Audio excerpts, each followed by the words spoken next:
Bismillahirrahmanirrahim. Hello and welcome everyone. We are back with another special episode today. Today we will be starting a series of episodes where we will be interviewing people who are running for municipalities and focusing on Georgetown, Milton, and Halton. And I have with me in the studio a very special guest who is running for the mayor of Milton, but she has been working as a counselor in Milton for a while. She's very well known and she's very known for her work and social work she has been doing in the community. With me in the studio, we have Sameera Ali today. Hey Sameera, how are you? I'm good. Thank you so much for having me. Sameera, before I talk to you about anything political, I want people to know very candidly who is Sameera. Samira is a mom, first and foremost. I have 4 lovely children, 2 of which are young adults and 2 teens. And apart from that, I'm a community volunteer. I'd like to call myself that forever. And a very, very lucky wife to have a very lovely husband and a true Miltonian. Great. Samira, knowing all that about family, what makes you be part of public service? What makes you run? What makes you run for counselor and now for mayor? So, as I said previously, being a community volunteer is something that I take great pride in. I was doing that even before I was elected. I just wanted to make sure that this great country that has embraced me and my family, I'm always giving back and saying my little way of saying thank you to Canada. And I would say my role as a local councillor first and now a regional councillor has just been an extension of that spirit of giving back to the community, being a volunteer, making a difference, and trying to make sure that Miltonians, have the solutions they want for their concerns and issues. Great. Um, Talking about all that, what do you love about the Milton the most so far? Like, I mean, Milton is a special city. It's grown very quickly in last decade. What do you think about the city itself? So our town is very special. You are right. We are very centrally located. We are connected to all highways. We have beautiful escarpment and conservation areas. But on top of all of that, I'm going to tell you why I moved to Milton, why I'm choosing to raise a family here. I used to live in Mississauga before, and I don't want to name names, but I will tell you that my children were not getting the level of education and the quality that I hope to get for my children. My eldest had an IEP. He was not getting the supports that a proper IEP deserves. Okay. And so in my advocacy for my child, I found out that Halton School Board is actually the best in GTA when it comes to supports for students who need IEP. And so it was a no-brainer for me to come and move to Halton. And when I did my research and I checked out homes listed in Burlington, Oakville, Milton, Halton Hills, I found out that Milton is where I just feel at home. And we put in an offer to a house 12 years ago, and rest is history. We're Miltonians. Great. Talking about the school board, comparing the Halton board with Peel and other school boards in GTA. I mean, as a mother, you can think about it, but what have you experienced, not just the school board, but Halton boards generally? What's in your experience? What can be improved in there? So are you talking about just the school boards or all of them? Generally, I mean, school boards for sure, Yes, including school board. Yeah. I believe that Halton, any boards, so I sit on the Halton Police Board, I sit on the Conservation Halton Board, Halton Housing Board, I sit on a lot of boards and committees. There's always room for improvement. But I would say so far my experience is that these boards are really well equipped with qualified individuals who really know how to get their job done. I would love to see more women in these boards, and that's just a bias I have, being a woman myself, because I believe women bring a diversity of opinions and experiences and management skills to the table. Okay. Um, well, what about your experiences as a counselor, as a regional counselor, as a counselor? What did you feel was the most challenging? There's, of course, in any job, there are pros and cons. There are good experiences, there are bad experiences. What has been your experience as of as of now, as of yet, as a councillor? I would say my challenges being a local and a regional councillor is the fact that you need to really work hard to set expectations. People expect a lot from their elected officials, and many times people lack the information about levels of government and the jurisdictions they have. So my challenge, if you would ask, the biggest one would be the piece about civic and municipal levels of government, educating individuals. Okay, I cannot provide visa for your mom, or I can't help with education issues as that's a provincial matter to deal with. So I'm happy to connect people with our MP and MPP, which, by the way, we are very lucky to have excellent MPs and MPPs in Milton. Yeah. And but other than that, people also expect council members to show up. If the snow is not plowed, they expect the council members to show up and plow the street for them. And we are bound by bylaws and conflict of, conflict agreements where we cannot come to the street and plow it for you. But I'll sometimes do that for my residents. I'm not gonna lie. I'll sometimes do that if they're a senior or they've just gone through surgery. I'm happy to come and do that for them, especially with my son. I mean, I rely on him heavily to help me with that. But setting expectations and the education piece, I would say, was most challenging for me. That's amazing. I've met few of the MPs and MPPs, and everybody talk about the different level of government and jurisdiction. Yeah. Do you think there is a gap in our education system? And again, this is a provincial topic. Rather, I'm just asking you as a citizen. Yeah. Do you think there's a gap in our education system where people are not educated? What falls under federal government? What falls under provincial, and what falls under regional and municipal governments?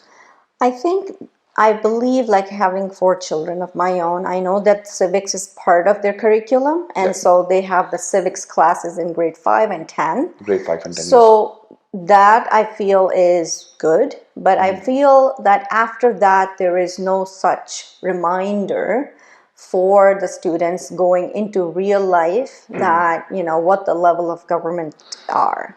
Miltonian, a lot of Miltonian population is made up of immigrants who've converted into citizens. Yeah. Maybe they haven't had the opportunity to take those civic courses. For example, I came here very young, but my parents did not attend high school here. So they were not aware of, they did not take those civics classes. Do you think there should be Refresher courses? Yes. Would you want to do something about it? Yeah, why not? I believe our immigrants who are coming to Canada, I think we as a government, especially at the federal level, can do a better job of assimilating, educating, and informing our new immigrants about Canadian systems, because this is a systems question, essentially. Right. What level of government does what? It makes their life easier, it makes the elected officials' life easier, and it gets things done faster. So definitely room for improvement there. Okay, I think we had a lot of introductory questions. Let's jump into the hot topic. Yeah. Why are you running for mayor? I'm running for mayor because as I continue to be a councillor for the last 8 years, I'm hearing from folks that they are not happy and that Milton has changed, but they don't see the change in how we do things at the council level. And for that reason, I'm putting my name forward to run for mayor of Milton. I believe we need an active, energetic, and solutions-oriented person in the mayor's office who not only knows how to get the work done because of her relationships with the staff, with the senior management, and the communities she lives in, but also has a vision for Milton's future that is forward-looking. I have that vision. I believe Milton needs to step it up when it comes to our infrastructure and growth gap. We need to focus more on commercial and employment land zonings, because that not only brings us 3 times more development charges, it helps us keep taxes low and provides great employment opportunities for our young people. 1/4 of Milton's population is 19 and under. I Wow. talk to those people all the time because 4 of them live in my own house, my children. And I can tell you that our children are not happy. They don't feel supported. Our young adults feel like they don't have a future in Milton.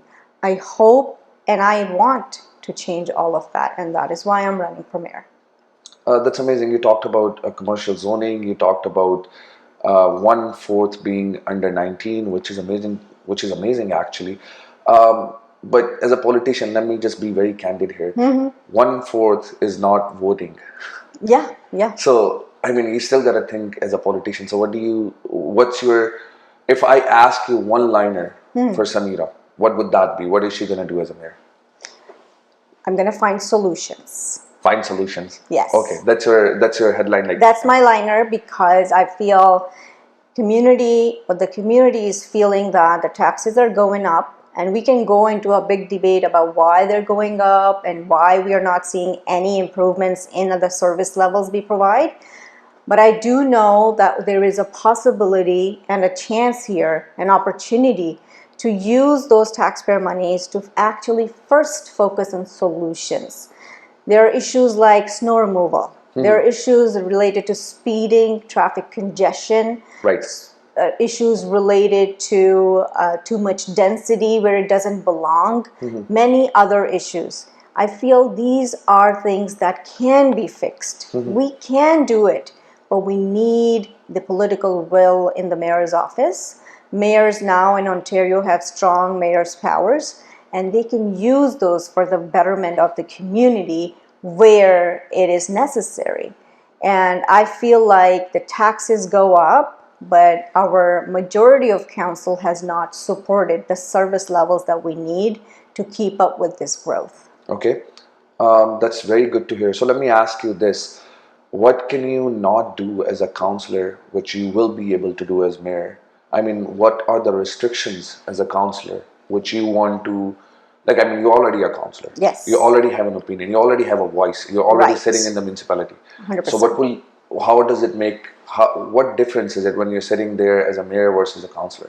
So a councillor represents 1/4 of the town. So I represent Ward 4 for the last 8 years. Yep. And any influence or every influence I have is majorly on my own ward. So in my ward, you will see a different approach. In the last 8 years, I've had a very solutions-oriented approach. You will see retroactive space and amenity building. We already had parks where we were able to go back in and put pitches, cricket pitches in. We had a building development come in an area that had no park, so I was able to work with the developer to ask them to put a park in there for community use. So I believe in solutions-oriented approach, and I want to carry this approach to all of Milton. Okay. And that's the difference between me being a councillor and then me being a mayor. A mayor sets the vision and the tone for the town.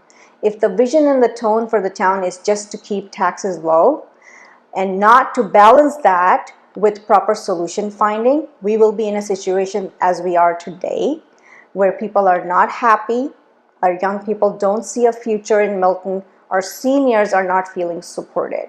I hope to change all of that because I believe we have to look at it from a holistic point of view, not just keeping taxes low, but finding alternate solutions to keep taxes low while being able to provide services. And I feel that's where we've fallen short in the last decade. Okay. Milton Mayor has been one of the most experienced mayor. And you have been part of his team. Yes. You have talked about a lot of solutions.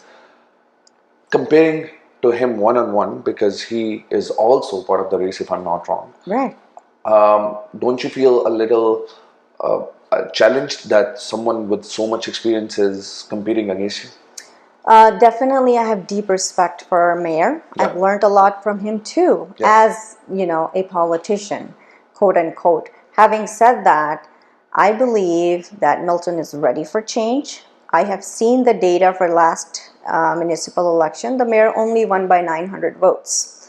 And looking at that data and looking at the number of people on the ballot, I know that there is a solid chance here for me, and I want to give Miltonians an opportunity to vote for someone who knows how to get stuff done, but also has the forward-looking vision that Milton needs at this point in our history. Our mayor has done great things in the past, which was the appropriate thing at that time, but right now Milton is ready for change. And I say this by knocking for 3 months in Milton and listening to people, and I know Miltonians are smart, they do their research, and they look at platforms, and I am putting my heart and soul in my platform, and I know a lot of people will like it. Right. Halton is a big town. There's a lot of municipalities in Halton. The next question is very straight up. Politicians always rely on diplomacy. Diplomacy is part of politics, part of any public office. Can Sameera Ali stand up with her difference of opinion and be firm about it? Absolutely, and I invite the public to check my 8 years of service, and there's videos up online on the town's channel, YouTube channel. I've always stood up for what the community felt was the right thing to do. My job as an elected official is to listen to the area I represent and then be their voice at the table, not the other way around. And I've tried to live by those principles in the last 8 years on council. A good example of that is the AI data centers that are now all the rage. We don't have an application yet, but I want to be proactive and build a policy that designates lands for such use where Miltonians don't get short end of the stick, where they're paying for the resources, the water and everything, and getting nothing in return, not even good jobs. So that's the approach I work with. That's amazing. Just because you mentioned AI, that's one of the questions I wanted to ask you. That's a very big part of future of the world. Yeah. Bringing the AI industry into Milton, how does it help Miltonian and Canadians? AI industry depends. So there's hyperscale AI data centers. That is the biggest of my concerns. Currently, Milton does have one data center. It's a very small scale, business scale one, and we actually call it a technical data center. So I'm talking about hyperscale data AI centers. So what that does, it is a heavy load on your resources, and the ROI is not great. So one would only have like a $50,000 to $65,000 revenue per year for the municipality, and also very little jobs. The biggest number of jobs will be when the construction is happening for that facility. And that too, we can't guarantee if the jobs are coming to Miltonians. They can be contractors from all over the world, right? All over the GTA. So after that, annually, I don't anticipate any data center, no matter how big it is, to have even more than 10 or 15 jobs. And because it's AI and because it's a data center, it doesn't require many, real people jobs. And now things are turning to automation anyways, so we're actually going to see even a decrease in those job numbers. So all in all, where I stand on this is that we have to be very careful. We have to have guardrails up and above to make sure that we are protecting our environment and our community and our proper residential zonings. We are a community that has been through the CN intermodal fight, and we lost that fight, and we spent upwards of $30 million fighting that fight, and now CN Intermodal is coming to Milton. There's no two ways about it. I believe we need to learn from that experience and put guardrails up today. When it comes to data centers, those are huge facilities. They take up a lot of green space. So let's protect our community so that in the future we don't have to face a similar fight that costs our taxpayers upwards of $30 million. Building those data center brings the jobs, okay. Maybe for Miltonians, maybe not. What about the maintenance of the facilities? The maintenance of data facilities? I mean, it's still in the city zone, right? Like there must be some cost to it. Definitely. The cost is in the use of infrastructure, town infrastructure. So data centers obviously require vehicle coming in and going trucks and electricity, biggest expense of electricity and hydro grids. And so those are the maintenance things that the town has to invest in. And and be part of. And we have to sit down and we have to explore if it's going to be a good ROI decision for us. Okay. All right. Let me jump to a little more controversial questions. Milton race is very much talked about, especially in a specific community. There are about, if I'm not wrong, 5 to 6 or maybe even more candidates who are running for mayorship from Pakistani Canadian background.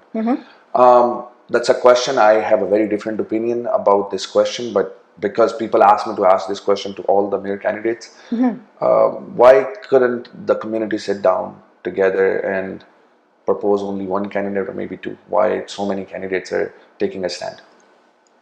I believe as a candidate myself that to ask anybody to not run is undemocratic and essentially un-Canadian.